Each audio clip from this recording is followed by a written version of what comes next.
Have you ever looked at a biology exam and thought it was just a bunch of random facts to memorize? Well, today we're going to flip that idea on its head. We're taking real test questions and using them as keys to unlock the actual operating system of life itself. Because hidden inside these questions are the secrets to how life pulls off its four most fundamental tasks.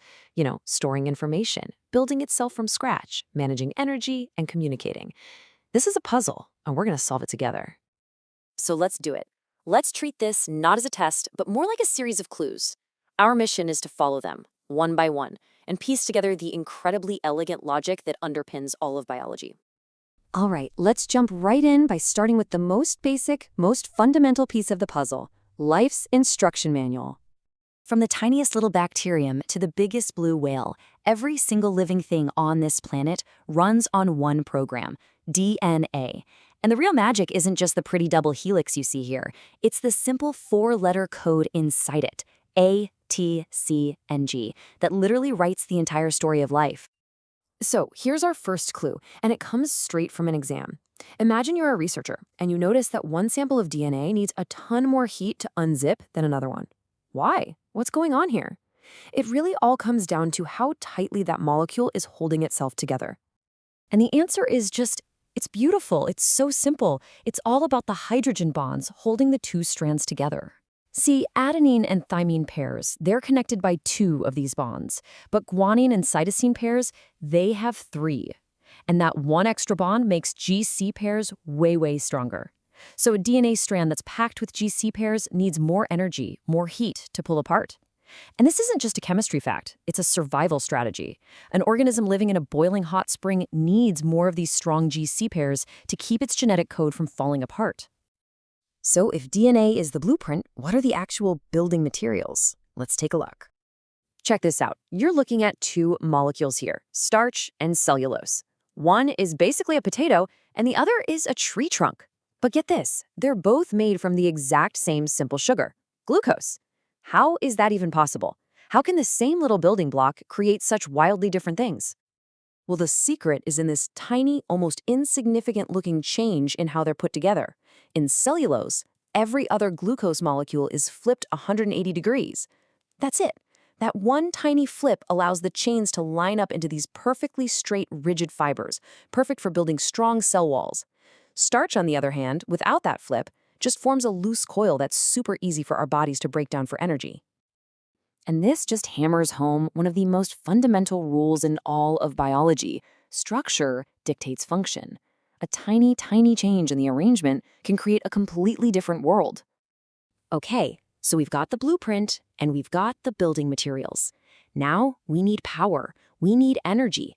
So let's take a look at the energy economy that drives this whole operation. Now this might just look like a boat ride on some green, gunky water, but what you're actually seeing is a massive, ecosystem-wide energy cycle in complete overdrive. This is an algal bloom, and it's what happens when photosynthetic bacteria get a huge rush of nutrients and just explode in population, capturing enormous amounts of solar energy. But this graph reveals the dark side of that boom.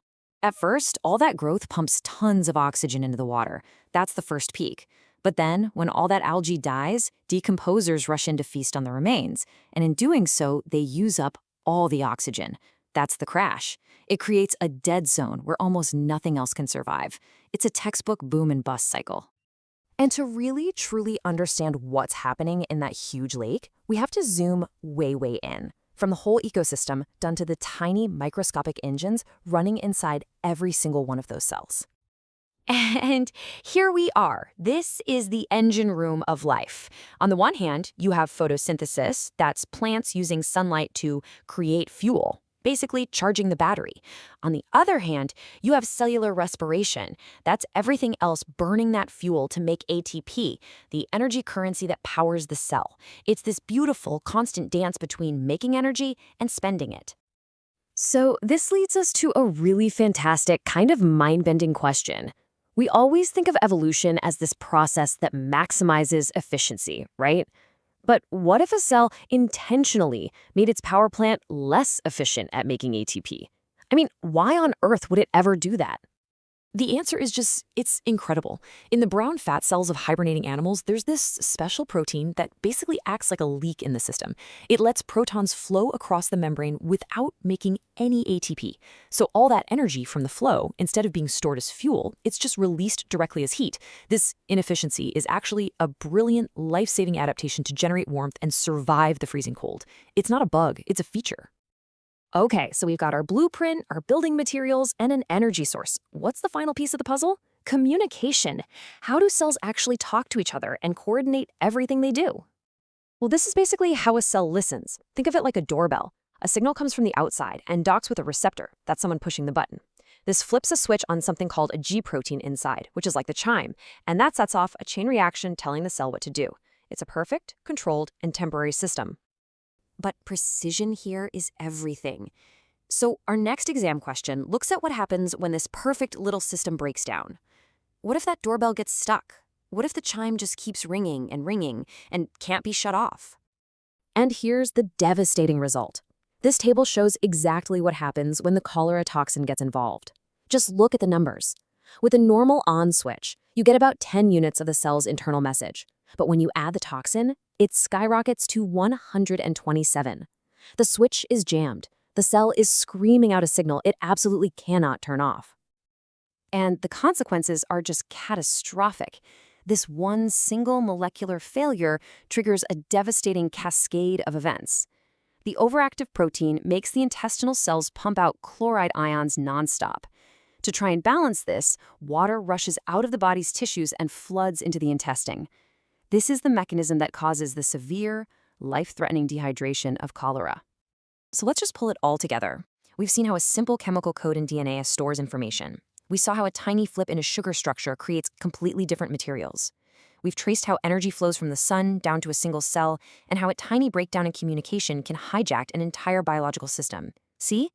These aren't just isolated topics on a test. They are the deeply interconnected systems that define life itself. Which leaves us with one final thought to chew on. We've been looking at all of this as answers to exam questions, but maybe a better way to look at it is that these are life's elegant solutions to the most fundamental challenges of existence. How do you store a blueprint? How do you build things? How do you power it all? And how do you adapt and respond?